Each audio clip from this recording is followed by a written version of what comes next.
Bonjour à tout le monde et à toi la petite voix qui m'accompagne. Bonjour et à toi qui nous regarde.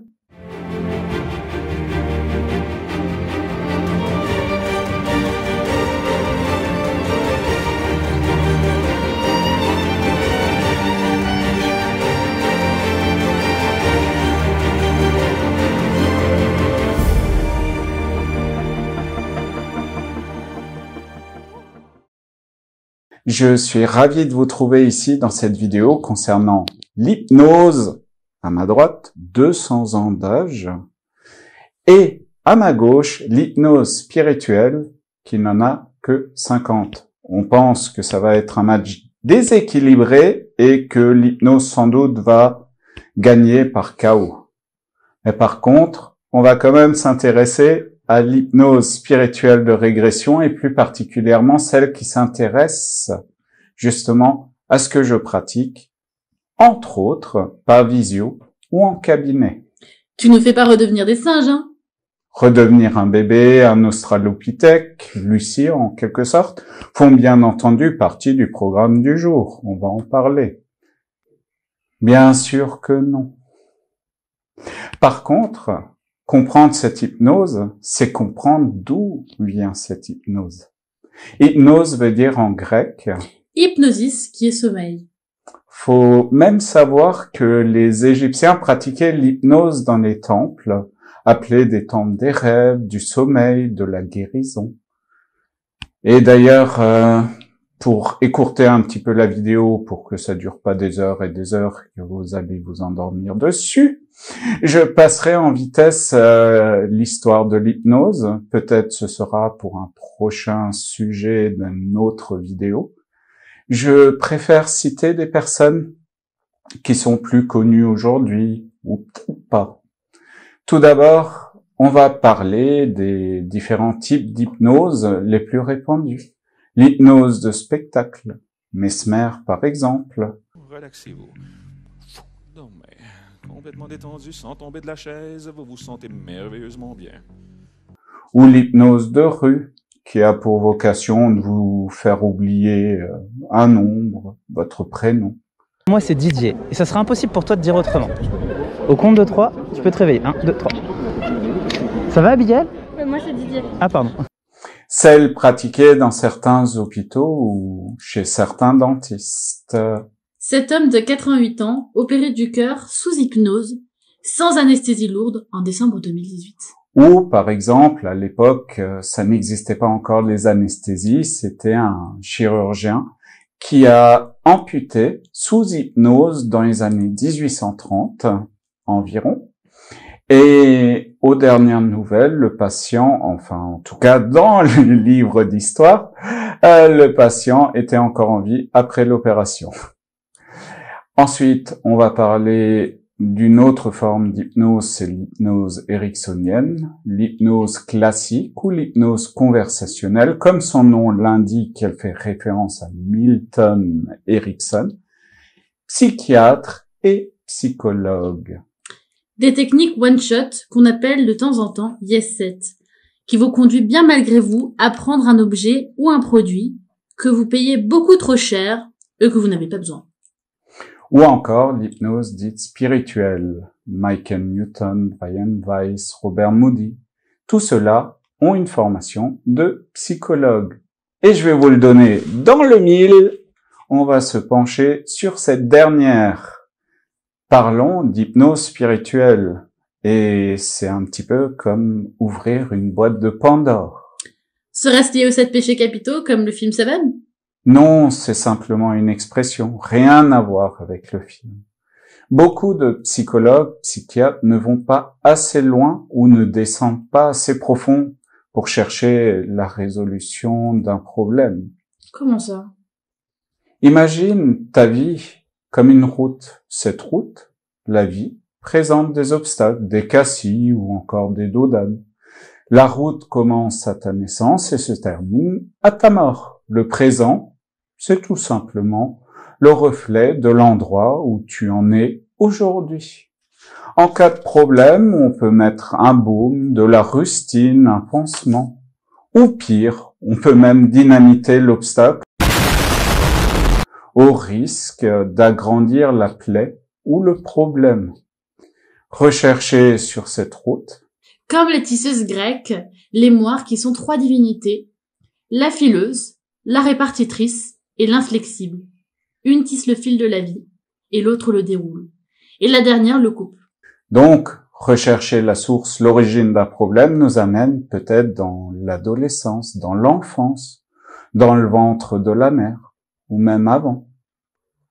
Et d'ailleurs, nombre de psychologues, même de médecins, n'expliquent pas pourquoi des enfants en bas âge racontent spontanément des vies d'avant, et ce, en dehors de tout concept religieux, scientifique ou autre. Et j'entends déjà dire les parents, ils ont une imagination débordante, ils affabulent. Et si on regarde de l'autre côté de la vie, les personnes mortes, au sens clinique et réanimées, relatent d'une expérience vécue dans l'après-vie. Et avec les progrès de la science, les cas relatant d'expériences de mort immédiate, car c'est le terme scientifique, se multiplient. Comment tu l'expliques? Ça paraît surréaliste. Tu sais, si on voit pas une chose, ça veut pas dire pour autant que ça n'existe pas. Comme se retrouver devant un lieu infamé. Si je ferme les yeux, il disparaît pas pour autant. C'est ça. Et l'hypnose spirituelle de régression, en tout cas, se désintéresse totalement de toutes les croyances. On peut être croyant, on peut être non-croyant. De même que tout le monde ne peut pas être la réincarnation de Cléopâtre, de Jeanne d'Arc ou de Napoléon. Ce qui nous intéresse, c'est de dialoguer avec la partie immergée de notre iceberg. Certains vont l'appeler subconscient, d'autres inconscient. Tout dépend de notre pays et bien évidemment de notre culture. Pour ma part, je préfère parler de conscient et d'inconscient. Finalement, on revient toujours à la même chose, c'est-à-dire la partie non consciente de nous-mêmes. Ce voyage à la source, c'est surtout vous qui l'effectuez. Le thérapeute n'étant que le compagnon d'infortune. Non, en fait, le thérapeute, c'est l'accompagnant. Et contrairement aux autres hypnoses que j'ai évoquées précédemment, le thérapeute n'influence pas le sujet. L'important à retenir dans tout cela, et c'est le plus important, c'est que ce n'est pas une pratique de tourisme spirituel. Nous nous dirigeons vers un continent qui est peut-être connu à travers les rêves, connu à travers la journée quand on est dans la lune ou ailleurs. Connu, oui, mais sans l'être de trop. Ce voyage est presque initiatique et à l'intérieur de soi, ou peut-être à l'extérieur de soi, qui sait. Ce voyage est une grâce qui va vous permettre de comprendre d'où vient la source du problème, le libérer et s'imaginer dans un futur possible où celui-ci est résolu, car appartenant à un passé qui est révolu. Ah bah c'est super. Vous finirez de raconter ça à vos potes sur le chemin de retour. Allez. Pour ceux qui doutent, c'est normal d'avoir des doutes. Tout cela est avant tout empirique, pas encore démontré, bien que la neuroscience progresse. On en sait au fond si peu. Ça m'a fait penser à cette étude avec 93 sources différentes qui démontrent que notre cerveau a la capacité d'émettre plusieurs milliards de biophotons par seconde, alors qu'il n'y a même pas 3 ans, on ne le savait même pas. Sources et les liens en bas de la vidéo. En résumé, l'hypnose spirituelle est une expérience sécuritaire qu'il faut prendre comme un cadeau. Ne pas croire celui qui vous dit « tu as été ceci ou cela ». Mais rien ne vaut le plaisir et la joie de le découvrir par soi-même. Elle sert surtout à débloquer en recherchant là où sont les sources des problèmes et les libérer. Et d'ailleurs, au fait, tout le monde peut être hypnotisé, pas seulement les simples d'esprit. De toute façon, le mieux, c'est d'en discuter avec le thérapeute qui va s'occuper de vous. C'est pas faux. Et pour ceux qui n'osent pas franchir ce pas, il faut savoir encore une fois que c'est sécuritaire. On ne peut pas rester prisonnier en hypnose. Et surtout, personne ne peut vous obliger à aller ou réaliser ce que vous ne voulez pas faire. J'ai vu d'ailleurs certaines méthodes qui consistent à vous faire revivre votre traumatisme, soi-disant pour le résoudre. Mais au contraire, ça ne fonctionne absolument pas. Et ces pratiques n'ont pas leur place dans nos pratiques. L'expérience est avant tout un moment de lâcher prise. Le mental peut observer et interrompre le processus à tout moment. Et c'est un espace de détente, de compréhension, de soulagement dans le respect des consultants. Et si certains d'entre vous en ressentent le besoin, cela procurera une grande libération et vous apportera une belle expérience.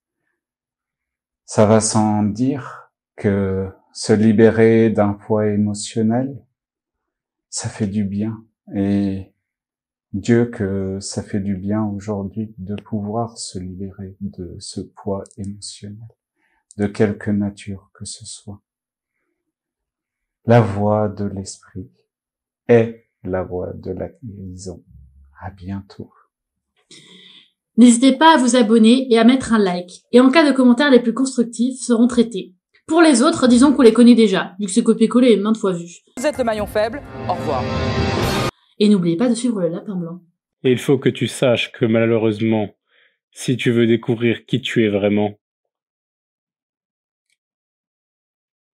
tu devras l'explorer toi-même.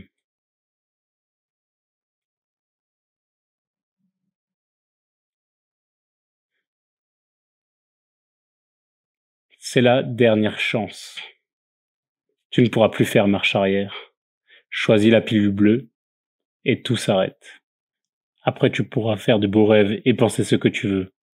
Choisis la pilule rouge, tu te rends au pays des merveilles. Et on descend avec le lapin blanc vers ta libération.